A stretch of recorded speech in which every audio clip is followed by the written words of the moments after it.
सामान्य pneumonia cold से कितना अलग वॉकिंग निमोनिया, जानिए इसे पहचानने का तरीका। निमोनिया, आपने इस बीमारी का नाम कभी ना कभी जरूर सुना होगा। यह हमारे फेफड़ों से जुड़ा एक इन्फेक्शन है। अक्सर लोगों को लगता है कि निमोनिया सिर्फ बच्चों को होता है, जबकि ऐसा नहीं है। यह किसी भी उम्र के व्यक्ति को हो सकता है।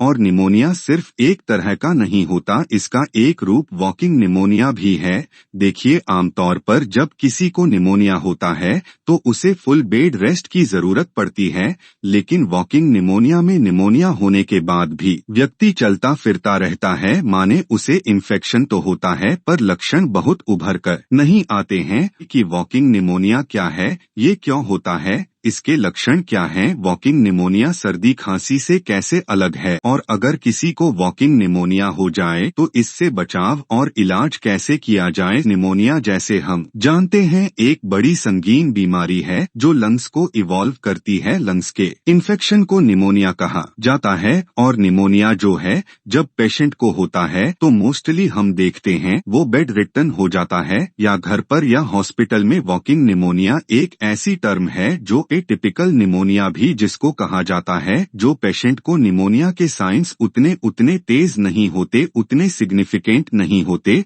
और पेशेंट वह चलता फिरता लेता है, लेकिन अंदर अंदर निमोनिया उसके चल रहा होता है। इसीलिए यह 1930 में एक टर्म कॉइन हुआ था जिसको वॉकिंग निमोनिया के नाम से जाना जाता है। आजकल मेडिकल टर्मिनोलॉजी में इसको एटिपिकल निमोनिया के नाम से हम लोग ज्यादा जानते हैं। वॉकिंग निमोनिया कुछ डिफरेंट बैक्टीरिया, वायरस या फंगस करते हैं। जो नॉर्मल बैक्टीरिया निमोनिया करने वाले हैं, उनसे कुछ अलग बैक्टीरिया होते हैं, जिनमें क्लामाइडिया, माइकोप्लाज्मा, कॉक्स ऐसे कुछ बैक्टीरिया हैं जो यूजुअल निमोनिया नहीं करते, लेकिन कुछ पेशेंट्स में यह निमोनिया कर सकते हैं। इसके अलावा कुछ वायरस जैसे रेस्पिरेटरी वायरस, इन्फ्लुएंजा वायरस या कुछ फंगस यह निमोनिया के कारण होते हैं। वॉकिंग निमोनिया के लक्षण थोड़ा नॉर्मल निमोनिया से अलग होते हैं। नॉर्मल निमोनिया में हम देखते हैं पेशेंट को बहुत तेज बुखार आता है। वॉकिंग निमोनिया में बुखार आता है, लेकिन उतना तेज नहीं होगा, 101 डिग्री होगा। दूसरा, इसमें कॉन्स्टिट्यूशन सिमम जिनको हम कहते हैं, जैसे हेडेक होना, बॉडी एक होना, या वीकनेस होना, या लेथार्जी होना, यह कॉमनली देखा जाता है। दूसरा, इसमें बलगम उतना नहीं बनता जितना एक और नॉर्मल निमोनिया में बनता है। तो ये थोड़े थोड़े डिफरेंट फैक्टर्स होते हैं जो वॉकिंग निमोनिया में देखे जाते हैं। सर्दी जुकाम जनरली जो हम देखते हैं, उसमें फीवर बहुत लो ग्रेड होता है, 99 या 100 होगा, और 1 या 2 दिन में पेशेंट उससे रिकवर हो जाएगा। लेकिन जो वॉकिंग निमोनिया के लक्षण है मिलते जुलते हैं, लेकिन यह थोड़ा लॉन्ग लास्टिंग होंगे। जैसे बुखार है, वह हफ्ता 2 हफ्ता चल रहा है, या उसके जो कॉन्स्टिट्यूशन सिम्टम्स है वो ज्यादा है, हेडेक बहुत ज्यादा है, बॉडी एक्स बहुत ज्यादा है, या उसको जो और प्रॉब्लम्स है वह हफ्ते से 2 हफ्ते जब रहने लगती है,